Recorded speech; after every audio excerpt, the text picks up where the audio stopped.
Hello বন্ধুরা, this is my channel engineering index. চলে আসলাম আজকে একটি ক্রস বেয়ারিং নিয়ে। মূলত ক্রস বেয়ারিংয়ের এগুলো হচ্ছে ক্যাপ এবং এটি হচ্ছে ক্রস ফুল ক্রসটা।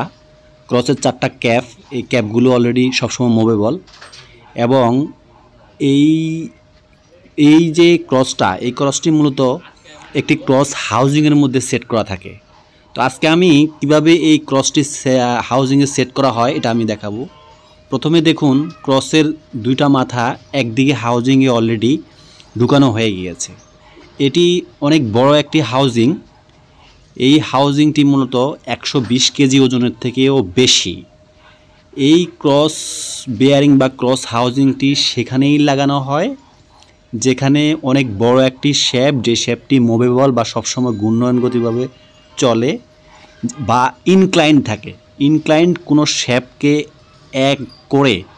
এক জায়গায় করাকে বা সবসময় রোটেশনটা ঠিক করে রাখার জন্যই কিন্তু ক্রস বেয়ারিং ব্যবহার করা হয় বিগ শ্যাফটের ক্ষেত্রে। বিশাল বড় শ্যাফট এবং গাড়িতে কোনো কাটার সেকশন সিস্টেমে, বিশাল লম্বা কোনো মোটর সিস্টেমের শ্যাফটে, যেমন কোনো একটা ইঞ্জিনকে যদি আপনি দূরবর্তী কোনো কিছুকে ঘূর্ণন করতে চান, মাঝখানে যদি একটা শ্যাফট থাকে, সেখানে অবশ্যই আপনাকে একটা ক্রস বেয়ারিং দিতে হবে। দেখুন, এক পাশের অলরেডি ক্রস লাগানো হয়ে গিয়েছে, বাকি পাশের যে আপনার প্ল্যান সিস্টেমটা আছে, হ্যাঁ, হাউজিংয়ের, ওটা অলরেডি আমরা লাগানোর চেষ্টা করছি। হ্যাঁ, এক পাশ লাগানোর হয়ে যাওয়ার পরে বিপরীত পাশের লাগানোর সিস্টেমটাই আসলে আপনাদেরকে দেখাচ্ছি। এই জিনিসগুলো আসলে আমি আপনাদের সামনে তুলে ধরি এই কারণেই যে আপনারা যেন কোনো কিছু ফিল্ডে এক্সপেরিমেন্টটা একদম চক্ষু মানে স্বয়ং নিজে দেখতে পারেন। ঠিক আছে, এই উদ্দেশ্যে আমার ভিডিও করা। তো আপনাকে এই প্রথমে যে কোনো একটা পাশ লাগাইতে হবে। এগুলো কিন্তু ক্যাপ সিস্টেম, ভিতরে কিন্তু বেয়ারিং আছে, যার 4টা শেফট হলো তারা সিস্টেমে, হ্যাঁ, এবং ভিতরে বেয়ারিং আছে, মাঝখানে পরে উপরে হচ্ছে আপনার ক্যাপ সিস্টেম। ক্যাপটা সবসময় ঘুরবে বেয়ারিংয়ের উপরে, ঠিক আছে, এবং বেয়ারিংয়ের উপরে ঘোরার পরে আপনার সার্ক্লিপ দিয়ে লাগাই দেওয়া হবে আর কি। এই যে অলরেডি ঢুকে গেছে, দেখছেন, অলরেডি সে সেট হয়ে গেছে।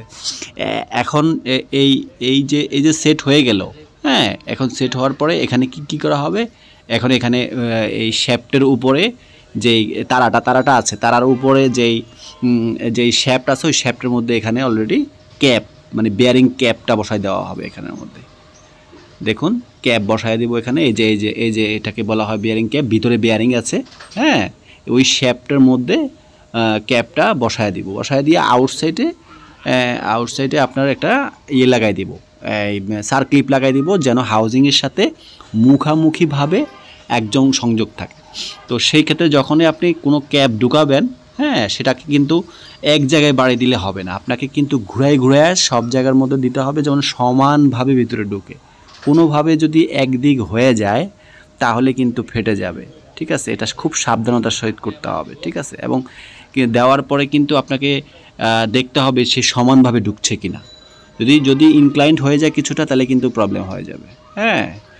তো সেই ক্ষেত্রে আপনারা একটা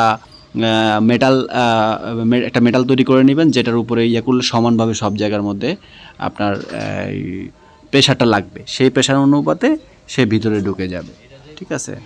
তো দেখুন, অলরেডি এক পাশ অলরেডি আগে ঢুকানো ছিল, বা বিপরীত পাশটাও ঢুকানোর পরে অলরেডি আপনার একটা ক্যাপ লাগানো হয়ে গেছে, আর একটি ক্যাপ বাকি আছে। এই ক্যাপটাও অলরেডি এখন লাগাই দিচ্ছি। লাগানোর আগে অবশ্যই একটু গ্রিস করে নিতে হবে, কারণ গ্রিস করে নিলে কিন্তু আপনার জিনিসটা খুব ইজিলি ঢুকে যাবে ভিতরে, ঠিক আছে। তো অলরেডি লাগানোর চেষ্টা করতেছি, দেখতেছেন, ঠিক আছে।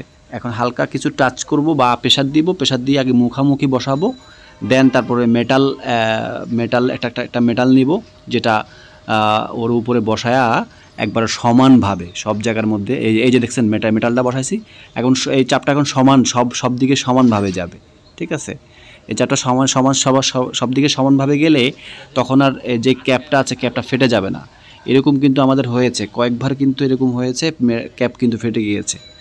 তো এই ক্রস বিয়ারিং সিস্টেমটা তো আপনারা বুঝেন। ক্রস বিয়ারিং ইউটিউবে সার্চ করে দেখবেন, ক্রস বিয়ারিং বিগ যেই শ্যাফট আছে, গাড়ি, কাটার, ডেজার সিস্টেম, ঠিক আছে, পপুলার সিস্টেম, বিশাল পপুলার সিস্টেম, সেখানে অলরেডি এই ক্রস বিয়ারিংয়ের যে হাউজিং বসানো হয়, ঠিক আছে।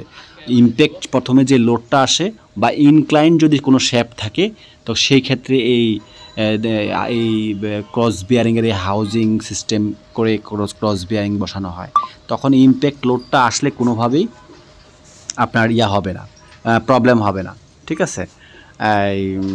ও অলরেডি লোডটা নিয়ে নেবে। দেখুন আমরা অলরেডি সব কিছু পড়ানো হয়ে গেছে ক্যাপ, এখন সার্ক্লিপটা পড়াই দিব।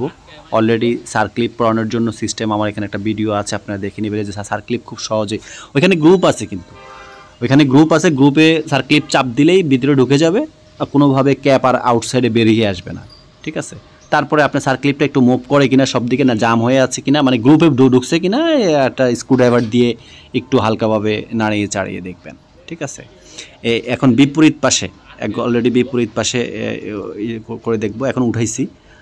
এই দেখুন অলরেডি ফুল সেট হয়ে গেছে। এটা কিন্তু বিশাল ওজন, প্রায় আপনার 120 কেজির উপরে ওজন।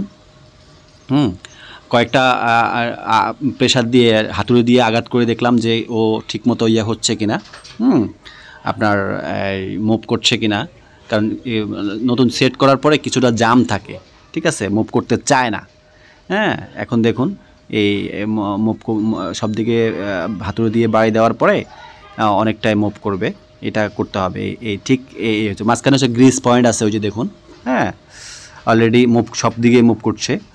হ্যাঁ, এটার এক পাশে দুই পাশেই কিন্তু শ্যাফট লাগানো থাকবে, হ্যাঁ পপুলার শ্যাফট লাগানো থাকবে। তো সুন্দর থ্যাংক ইউ সবাইকে যে আমার সাথে থাকার জন্য, পুরো ভিডিওটা দেখার জন্য। ভিডিওটা কমেন্টস করবেন, শেয়ার করবেন, লাইক করবেন।